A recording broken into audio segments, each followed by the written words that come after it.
Hormuz में naval blockade को लेकर कड़ी चेतावनी देते हुए ट्रंप ने ट्रूथ पर लिखा कि इस नाकेबंदी को जो भी जहाज तोड़ने की कोशिश करेगा उसे समंदर में ही उड़ा दिया जाएगा। It's going on. Because right now there's no fighting. Right now we have a blockade. They're doing no business. I didn't like seeing boats come out if they were doing business with Iran, but if they weren't, no boats came out. So now Iran is doing absolutely no business, and we're going to keep it that way very easily.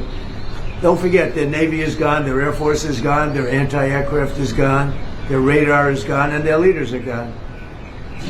We can't let a country blackmail or extort the world, because that's what they're doing. They're really blackmailing the world. We're not going to let that happen. एक तरफ Trump Hormuz पर नाकेबंदी कर Iran को challenge कर रहे हैं, तो वहीं ईरान के साथ एक और राउंड की बातचीत का भी प्लान कर रहे हैं। ट्रंप ने उपराष्ट्रपति जेडी वेंस के पाकिस्तान में हुई वार्ता पर कहा कि अमेरिकी टीम ने बहुत अच्छा काम किया है।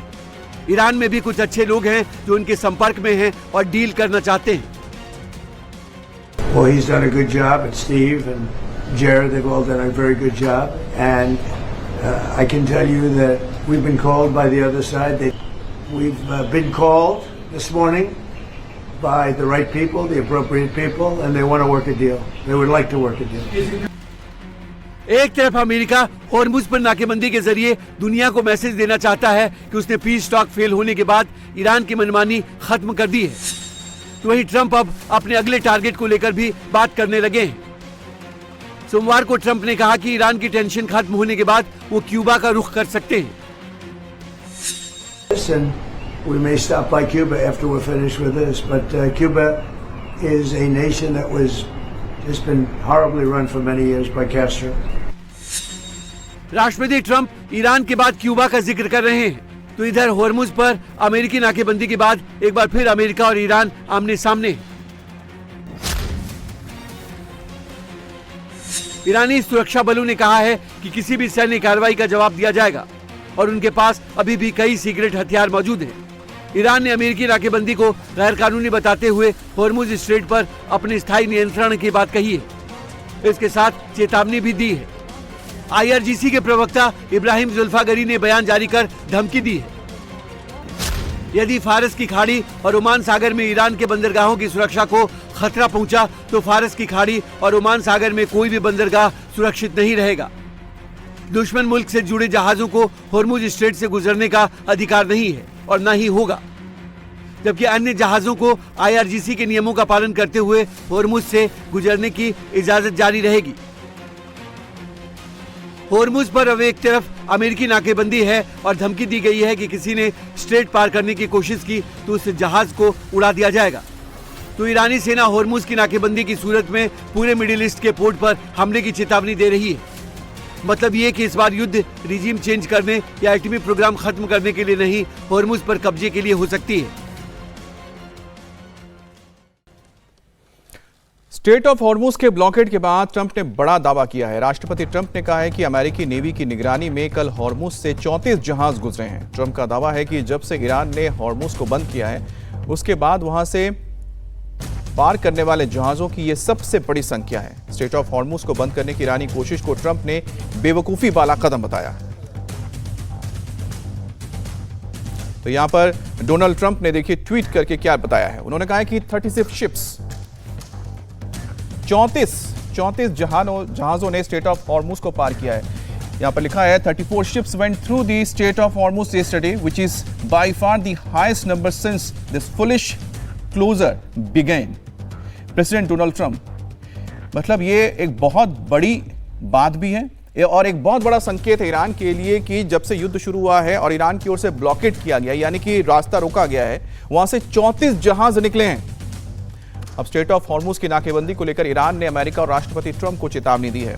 ईरानी संसद के स्पीकर गलीबाफ ने कहा है कि स्टेट ऑफ हॉर्मुज पर किसी भी तरह की नाकेबंदी का असर सिर्फ तेल आपूर्ति पर ही नहीं बल्कि दुनिया भर के बाजार पर कई गुना बढ़ गया।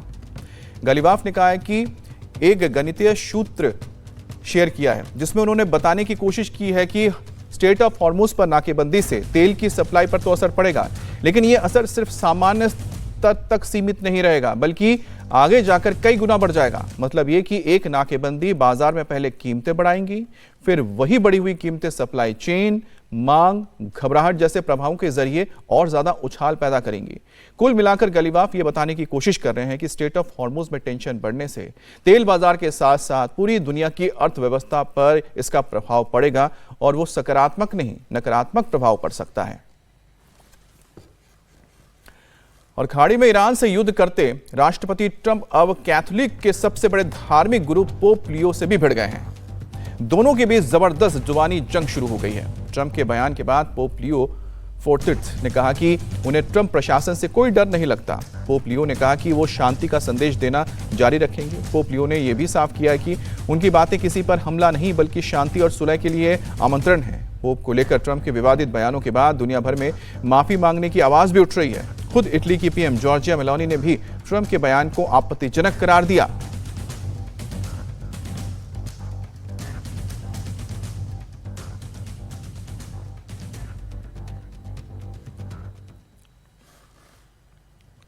और पोप के इस बयान के बाद ट्रंप और नाराज हो गए हैं। उन्होंने पोप लियो से माफी मांगने से साफ इनकार कर दिया है। उन्होंने कहा है कि पोप से बिल्कुल भी माफी नहीं मांगेंगे क्योंकि उन्होंने ऐसा कुछ गलत नहीं किया। उल्टे ट्रंप ने पोप लियो पर गलत बयानी का आरोप भी लगाया। उन्होंने कहा कि पोप लियो एक ऐसे ईरान का सपोर्ट कर रहे हैं जो परमाणु बम बनाना चाहता है और दुनिया में लाखों जिंदगी को खतरे में डालना चाहता है। ट्रंप ने कहा है कि वो ऐसा नहीं होने देंगे। No, I don't, because Pope Leo said things that are wrong. He was very much against what I'm doing with regard to Iran, and you cannot have a nuclear Iran. Pope Leo would not be happy with the end result. You have hundreds of millions of people dead, and it's not going to happen. So I can't.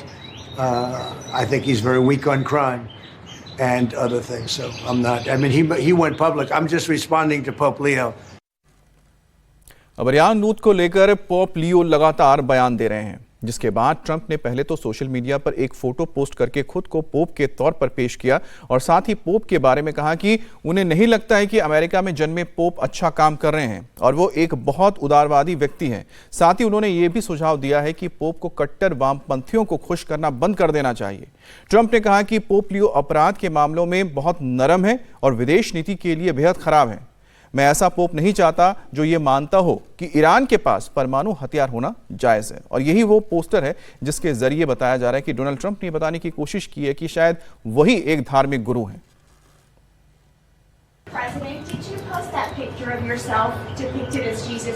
Well, it wasn't depicted. It was me. I did post it, and I thought it was me as a doctor, and had to do with Red Cross as a Red Cross worker there, which we support, and only the fake news could come up with that one. So I just heard about it, and I said, "How did they come up with that?" It's supposed to be me as a doctor making people better, and I do make people better. I make people a lot better. Iran America तनाव के बीच भारत के लिए straight of Hormuz से राहत भरी खबर आई है। LPG जहाज जग विक्रम आज कांडला पहुंच रहा है। सरकार ने एलपीजी जहाज जग विक्रम पर एक अहम अपडेट दिया है। इस एलपीजी टैंकर में 20,000 टन से ज्यादा एलपीजी है, यानी जहाज में 24 नाविक भी सवार हैं। बल्कि जग विक्रम जहाज 11 अप्रैल को स्ट्रेट ऑफ हॉर्मुज से निकला था। अमेरिका और ईरान के बीच 2 हफ्ते के अस्थायी संघर्ष विराम की घोषणा के बाद जग विक्रम हॉर्मुज पार करने वाला पहला भारतीय जहाज था। जग विक्रम मार्च की शुरुआत से ही अब तक फारस की खाड़ी से बाहर निकलने वाला भारत का 9वां जहाज भी है। तो भारत का जहाज जग विक्रम कांडला पोर्ट पहुंचने जा रहा है और जिसमें 20,000 मीट्रिक टन एलपीजी लदा है। ईरान और अमेरिका के बीच वार्ता फेल होने से 1 हफ्ते के भीतर ही आज अमेरिका में लेबनान और इजराइल के बीच सीधी बातचीत होने वाली है। वॉशिंगटन में होने वाली इस वार्ता में सीजफायर पर चर्चा संभव है। लेबनान और इजराइल 1983 के बाद पहली बार आज वॉशिंगटन में मिलने वाले हैं। हालांकि हिजबुल्लाह के महासचिव नईम कासिम ने लेबनान इजराइल वार्ता को लेकर होने वाली मीटिंग को खारिज किया है। एक तरफ लेबनान सरकार कूटनीति का रास्ता अपना रही है तो वहीं पर हिजबुल्लाह धमकियां दे रहा है। ऐसे में आज दोनों पड़ोसी देशों के बीच वार्ता कितना सफल है, इस पर सबकी नजर रहेगी। इजराइल और लेबनान के साथ सीजफायर को लेकर होने वाली वार्ता में अमेरिका में इजराइल के राजदूत एचियल लीटर और इजरायली प्रतिनिधिमंडल का नेतृत्व कर सकते हैं। हालांकि अभी लेबनानी प्रतिनिधिमंडल के बारे में जानकारी सामने नहीं आई है, लेकिन ये बातचीत बहुत अहम मानी जा रही है क्योंकि ये सीधे लेबनान की सरकार और इजराइल की सरकार के बीच बातचीत हो रही है। हालांकि इसमें जो एक पैरेलल स्टेट चलाने वाले उग्रवादी संगठन हिजबुल्लाह का कोई नहीं होगा।